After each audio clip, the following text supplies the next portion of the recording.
कैसे हैं आप लोग। आशा करता हूँ कि आप लोग एकदम स्वस्थ होंगे।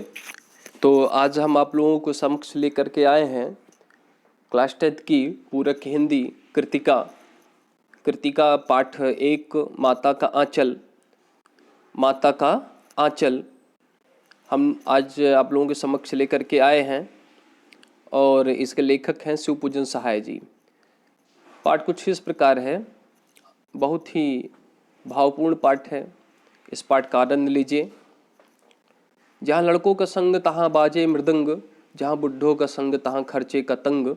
जहाँ लड़कों का, जहाँ बच्चों का संग होता है, संगति होती है, तहाँ बाजे मृदंग, वहाँ मृदंग एक प्रकार का वाद्य यंत्र है, मृदंग बजाया जाता है। जहाँ बुढ़ों का संग, जहाँ बुढ़ों की संगति होती है, तहाँ खर्चे का तंग, वहाँ खर्चे की तंगी होती है। हमारे पिता तड़के सुबह सुबह उठकर निबट नहाकर पूजा करने बैठ जाती। ये कौन कह रहा है? शिवपूजन सहाय जी कह रहे हैं। शिवपूजन सहाय जो माता का आंचल पाठ के लेखक हैं, वो कह रहे हैं। हम बचपन से ही उनके अंग लग गए थे। अंग लग जाने का मतलब है कि उनसे घुल मिल गए थे। माता से केवल दूध पीने तक का नाता था, इसलिए पिता के साथ ही हम भी बाहर की बैठक में ही सोया करते। वह अपने साथ ही हमें भी उठाते और साथ ही नहला धुला कर पूजा पर बिठा लेते।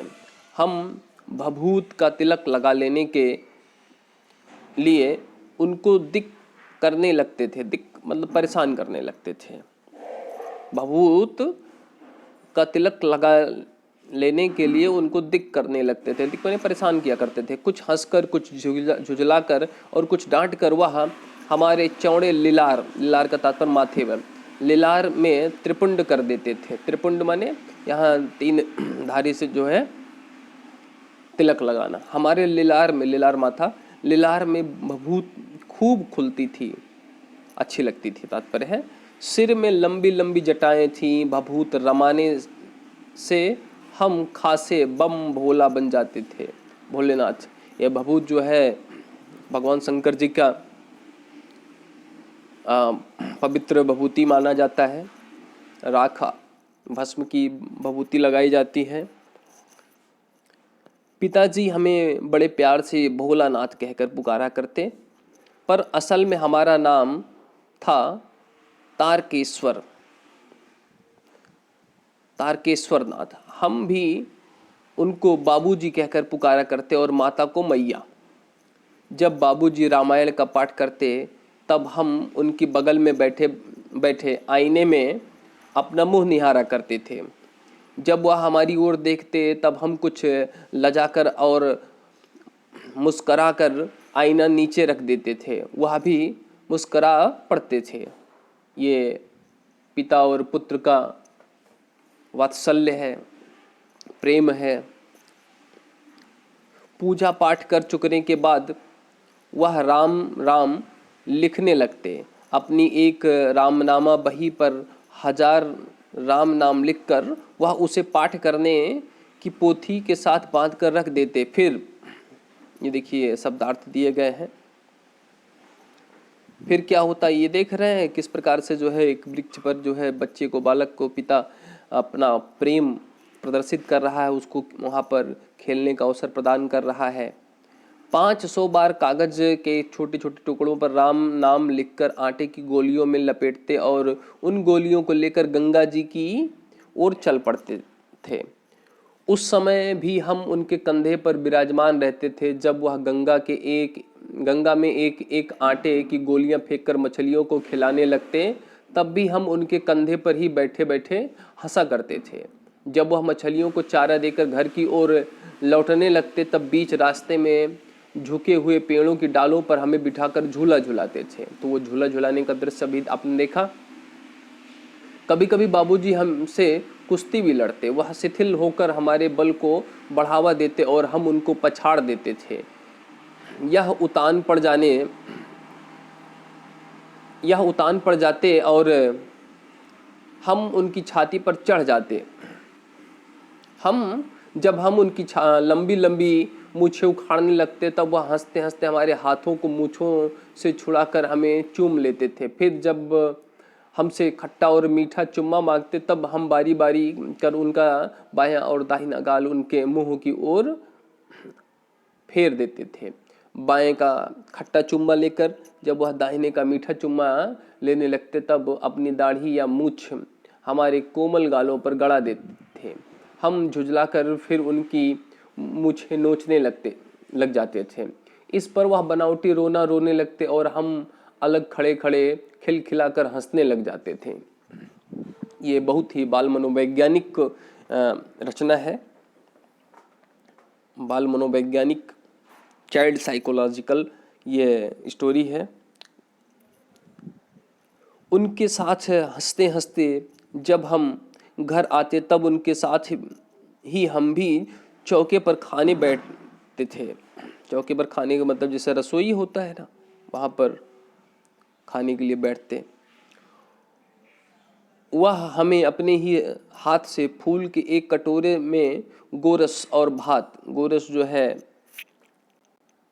मट्ठे को कहते हैं, गोरस और भात, भात का तात्पर्य यहाँ पर चावल जिसको आप कहते हैं वर्तमान वही भात का है, वास्तविक रूप भात ही होता है। गोरस और भात सान कर खिलाते थे। जब हम खाकर अफर जाते तब मैया थोड़ा और खिलाने के लिए हट करती थीं। वह बाबूजी से कहने लगती, आप तो 4-4 दाने के कौर बच्चे के मुंह में देते जाते हैं। इससे वह थोड़ा खाने पर भी समझ लेता है कि वह बहुत खा गए। ये है माता का प्रेम और पिता का प्रेम। पिता जब खिला के थक जाते थे या कह दें कि खिला करके वो संतुष्ट हो लेते थे, तब माता अभी भी असंतुष्ट है और वह और खिलाना चाहती हैं बच्चे को। आप खिलाने का ढंग नहीं जानते, बच्चे को भर मुंह कौर खिलाना चाहिए। जब खाएगा बड़े बड़े कौर तब पाएगा दुनिया के ठौर। यह एक कहावत है, मतलब जब बड़े बड़े कौर खाएगा बच्चा, निवाला, कौर का तात्पर्य निवाला है, जब बड़े बड़े कौर खाएगा तो दुनिया किस प्रकार का है दुनिया को समझेगा। देखिए मैं खिलाती हूँ, मर्दुए क्या जाने कि बच्चों को कैसे खिलाना चाहिए। मर्दुए का तात्पर्य मर्दों से, पुरुषों से है, और महतारी, महतारी का तात्पर्य माँ से है। महतारी के हाथ से खाने पर बच्चों का पेट भी भरता है। यह कह वह थाली में दही भात, शांति और अलग अलग तोता, मैना, कबूतर, हंस, मोर आदि के बनावटी नाम से कौर बनाकर यह कहते हुए खिलाती जाती कि जल्दी खा लो नहीं तो उड़ जाएंगे। पर हम उन्हें इतनी जल्दी उड़ा जाते थे कि उड़ने का मौका ही नहीं मिलता था। ये मतलब तोता है, तोता उड़ जाएगा, जल्दी खा लो नहीं तोता उड़ जाएगा, तो बच्चा जो है जल्दी जल्दी खा लेता कि उड़ ना पाए। समझ रहे हैं? आगे जब हम सब बनावटी चिड़ियों को चट कर जाते थे तब बाबूजी कहने लगते, अच्छा अब तुम राजा हो जाओ खेलो, राजा बन गए हो, जाओ तुम खेलो। बस हम उठकर उछलने कूदने लगते थे। फिर रस्सी में बंधा हुआ काठ का घोड़ा लेकर नंग धड़ंग बाहर गली में निकल जाते थे। जब कभी मैया हमें अचानक पकड़ पाती तब हमारे लाख छटपटाने पर भी एक चुल्लू कड़वा तेल हमारे सिर पर डाल ही देती थी। कड़वा तेल का तात्पर्य यहाँ सरसों का तेल जो है माता बच्चे के सिर पर लगाती थी। हम रोने लगते और बाबूजी उस पर बिगड़ खड़े होते, पर वह हमारे सिर में तेल बोध कर हमें उबट कर ही छोड़ती थी। सिर में तेल लगा करके जो है ही छोड़ती थी। माता मानती नहीं थी। यह भी माता का स्नेह है, प्रेम है। फिर हमारी नाभि और लिलार में काजल की बिंदी लगाकर चोटी गूंथती और उसमें फूलदार लट्टू बांधकर रंगीन कुर्ता टोपी पहना देती थी। हम खासे कन्हैया बनकर बाबूजी की गोद में सिसकते सिसकते बाहर आते थे। सिसकते मतलब रोते रोते बाहर आते थे। बाहर आते ही हमारी बाह जोटने वाला बालकों का एक झुंड मिल जाता था। हम उन खेल के साथियों को देखते ही सिसकना भूल कर बाबूजी की गोद से उतर पड़ते और अपने हमजोलियों के दल में मिलकर तमाशे करने लग जाते थे। तमाशे भी ऐसे वैसे नहीं, तरह तरह के नाटक। चबूतरे का एक कोना ही नाटक घर बनता था। बाबूजी जिस छोटी चौकी पर बैठकर नहाते थे वही रंगमंच बनती थी। चबूतरा समझ रहे हैं आप लोग? चबूतरा का तात्पर्य ये जो घर का हिस्सा है, घर के आगे जो बढ़ा वाला हिस्सा है उसको चबूतरा कह रहे हैं, रंगमंच बना देते थे उसको। उसी पर सरकंडे के खंभों पर कागज का चदोआ तान कर, चदोआ चादर तो कागज का है ना, तो यहाँ पर ये समझिए तिरपाल जैसे होता है ना, टेंट तान कर मिठाइयों की दुकान लगाई जाती। उसमें चिलम के खोचे पर कपड़े के थालों से में ढेले के लड्डू, पत्तों की पूरी, कचौरियाँ, गीली मिट्टी की जलेबियाँ, फूटे घड़े के टुकड़ों के बतासे आदि मिठाइयाँ सजाई जाती। ये बच्चों का खेल है, सब काल्पनिक है, काल्पनिक चीज़ों को जो है एक दूसरा ही रूप दे दिया गया है। अभिनय है बच्चों का। यह ढेलों को लड्डू के रूप में रखा गया है, पत्तों को पूरी कचौरी के रूप में रखा गया है, गीली मिट्टी को जलेबी के रूप में रखा गया है, और फूटे घड़े के टुकड़ों को बतासे आदि मिठाइयों के रूप में रखा गया है। आप लोग भी शायद ऐसे खेल खेले होंगे। जो गांव के बच्चे हैं अक्सर ऐसे खेल खेले होंगे। शहर के बच्चों ने ऐसा खेल नहीं खेला होगा। और आज का परिवेश बदल गया है। आज तो खेलने के साधन बदल गए हैं, विभिन्न प्रकार के खेलने के साधन उपलब्ध हैं, तो भला ऐसा खेल कौन खेलता है। तो आगे बढ़ते हैं हम। ठीकरों के बटखरे और जस्ते के छोटे छोटे टुकड़ों के पैसे बनते, हम ही लोग खरीदार और हम ही लोग दुकानदार। बच्चे ही खरीदार बनते थे और बच्चे ही दुकानदार बनते थे। बाबूजी भी दो चार गोरखपुरिये पैसे खरीद लेते थे, गोरखपुरी पैसे खरीद लेते थे। थोड़ी देर में मिठाई की दुकान बढ़ाकर हम लोग घरौंदा बनाते थे। मतलब मिठाई की दुकान को बंद करते थे और घरौंदा बना लेते थे छोटे छोटे। फिर धूल की मेड़ दीवार बनती और तिनको पर छप्पर, दातून के खंभे, दिया सलाई की पेटियों के किवाड़, घड़े के मोहड़े की चूल्हा चक्की, दिए की कड़ाही और बाबूजी की पूजा वाली आचमनी कलछी बनती थी। पूजा के लिए आचमनी होता है ना, आचमन किया जाता है। पानी के घी, धूल के पिसान और बालू की चीनी से हम लोग जेवनार तैयार करते थे। जेवनार जो है देवी देवताओं को चढ़ाया जाता है भोजन, उसी को जेवनार कहा जाता है। तैयार करते थे हम ही लोग जेवनार करते, और हम ही लोगों को जेवनार बैठती थी। जब पंगत बैठ जाती, पंगत लाइनें बैठ जाती थी, तब बाबूजी भी धीरे से आकर पात के अंत में जीमने, जीमने मतलब यहाँ है भोजन करना, जीमने के लिए बैठ जाते थे। उनको बैठते देखते ही हम लोग हंसकर और घरौदा बिगाड़कर भाग चलते थे। वह भी हंसते हंसते लोटपोट हो जाते और कहने लगते, फिर कब भोज होगा भोलानाथ। ये है बाल मनोविज्ञान, बच्चों का कहानी है। आगे देखते हैं, बहुत ही रोमांचक कहानी है, बहुत ही अच्छा ज्ञानप्रद है।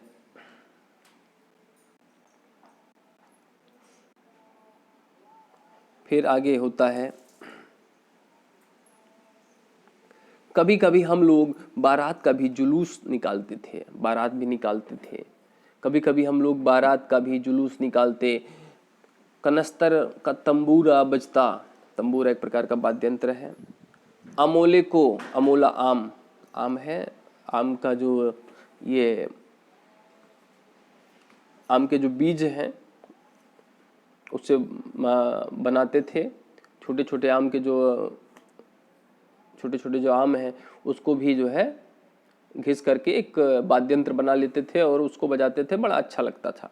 को घिस कर सहनाई बजाई जाती, टूटी चूहेदानी की पालकी बनती, हम समधी बनकर बकरे पर चढ़ जा लेते और चबूतरे के एक कोने में से चलकर बारात दूसरे कोने में जाकर दरवाजे लगती थी। वहाँ काठ की पटरियों से घिरे, गोबर से लिपे, आम और केले की टहनियों से सजाए हुए छोटे आंगन में कुल्हिए का कलसा रखा रहता था। जैसे जिस प्रकार से होता है कार्यक्रम, सब कुछ बस बच्चों का अपना अलग ढंग से। वहीं पहुंचकर बारात फिर लौट आती थी। लौटने के समय खटोरी पर लाल ओहार डालकर उसमें दुल्हन को चढ़ा लिया जाता। लौट आने पर बाबूजी जो ही ओहार उघार कर दुल्हन का मुख निहारने लगते, त्यों ही हम लोग हंसकर भाग जाते। थोड़ी देर बाद फिर लड़कों की मंडली जुट जाती थी। इकट्ठा होते ही राय जमती की खेती की जाए। अब देखिए, पहले बिजनेस किया गया, व्यापार किया जाए गया, शादी विवाह हो की बात हुई, अब खेती की बात हो रही, खेल खेल में खेती होगी।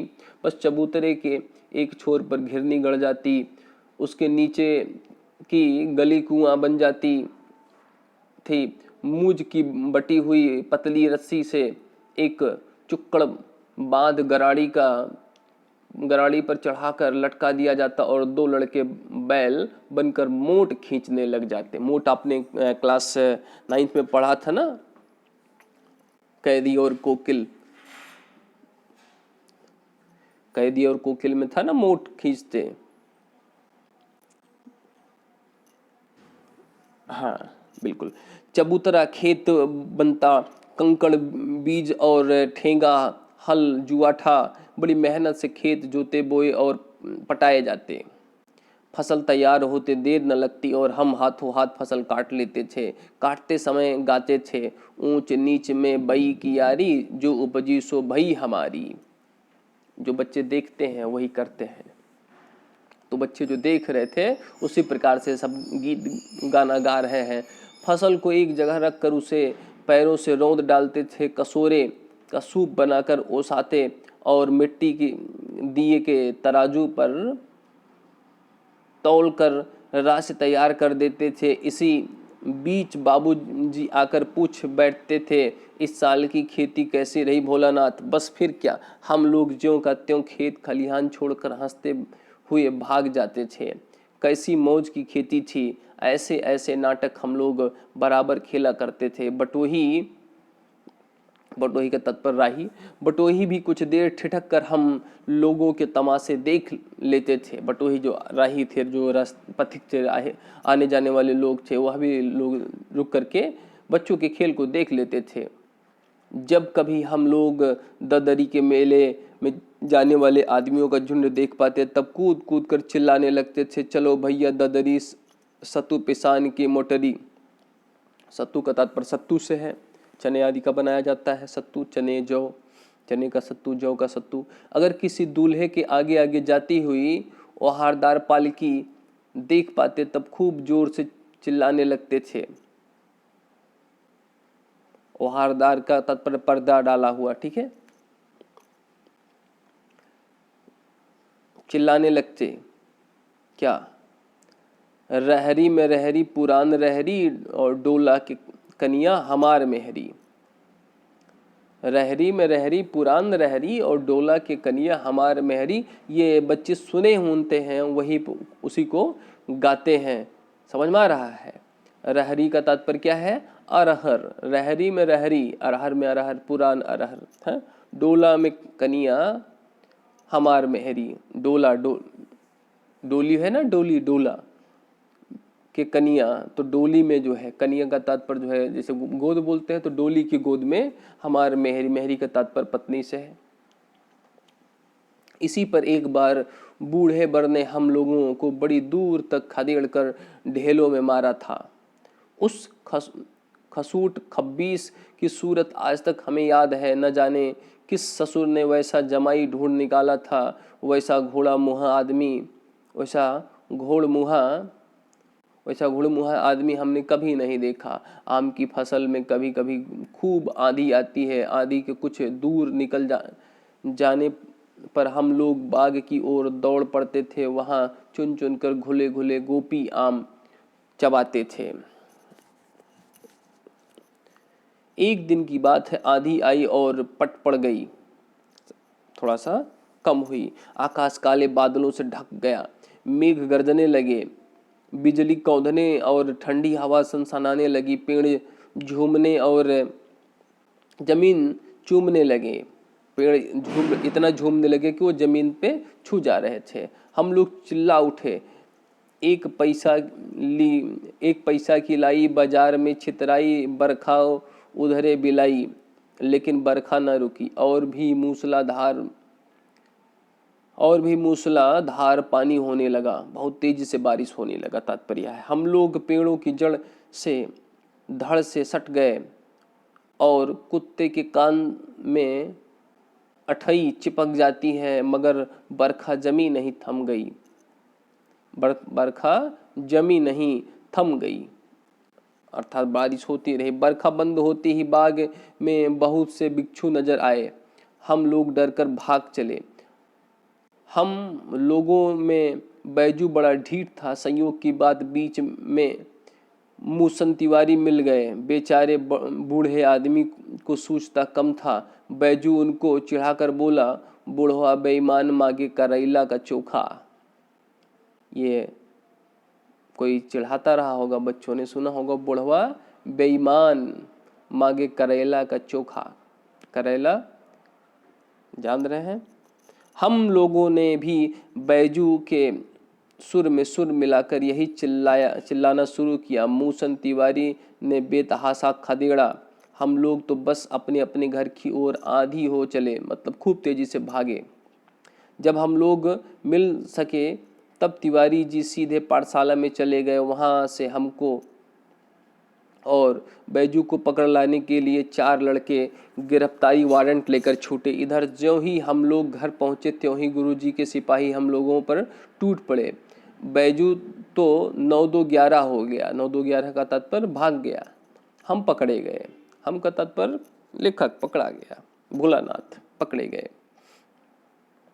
हम पकड़े गए।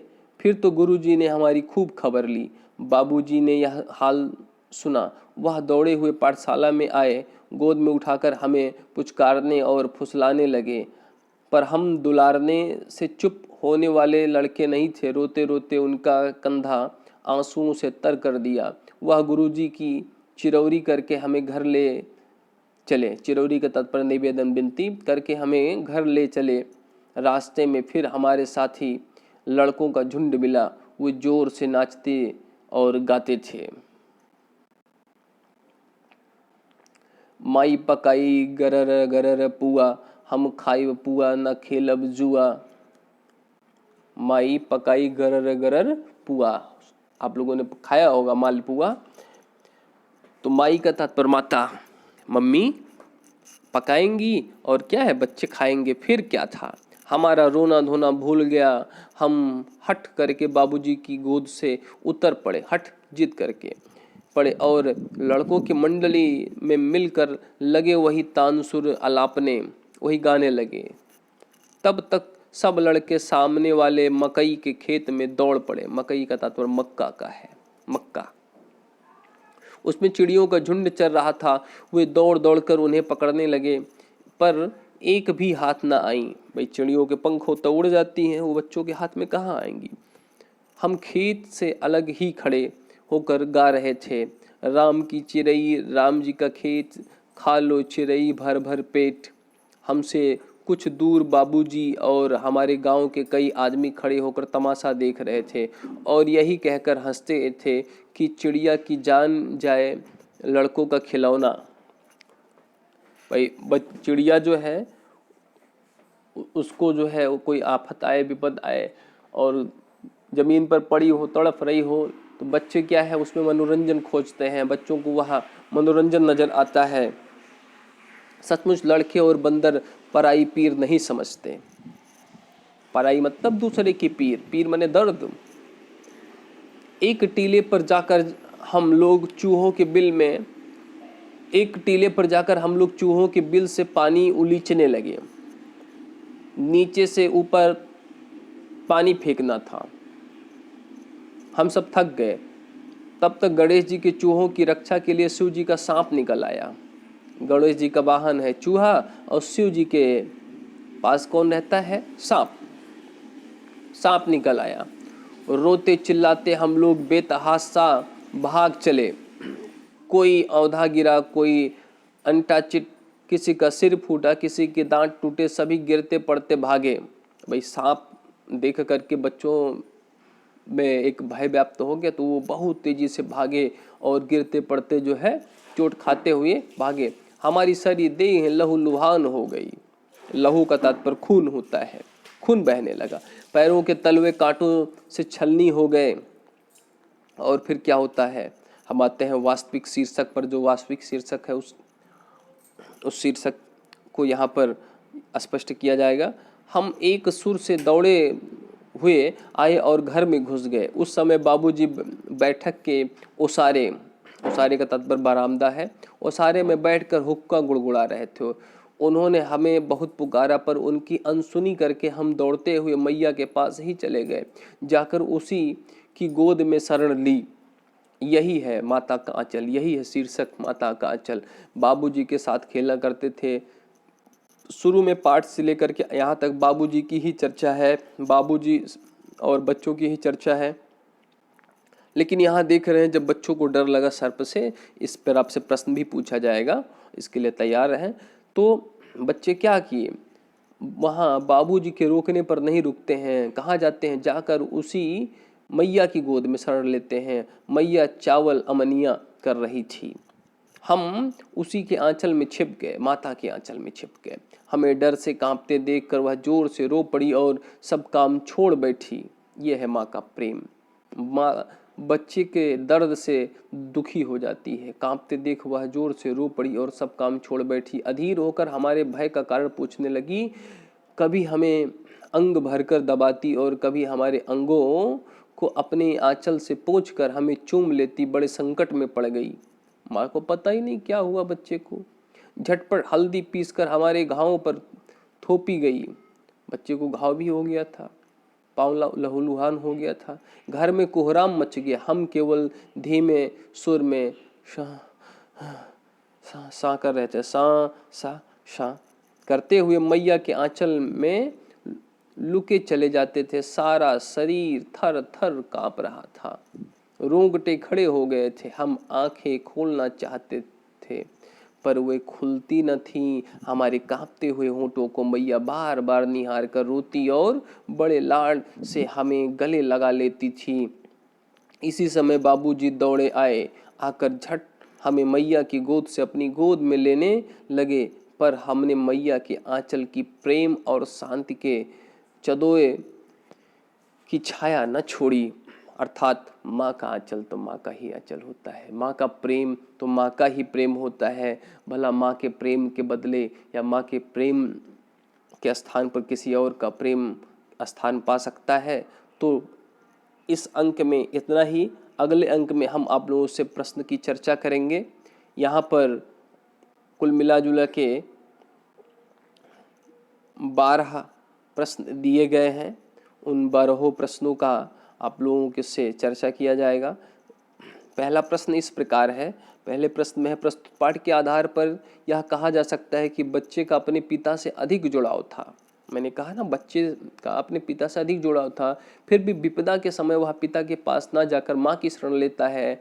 आपकी समझ से इसकी क्या वजह हो सकती है? तो याद रहे कि कृतिका से मूल्य आधारित प्रश्न पूछे जाते हैं जिसमें आपके विचार आमंत्रित होते हैं। इस पाठ को पढ़ें, अध्ययन करें एक बार, और फिर हम अगले अंक में लेकर के आएंगे प्रश्नोत्तर। तब तक के लिए स्वस्थ रहें, मस्त रहें।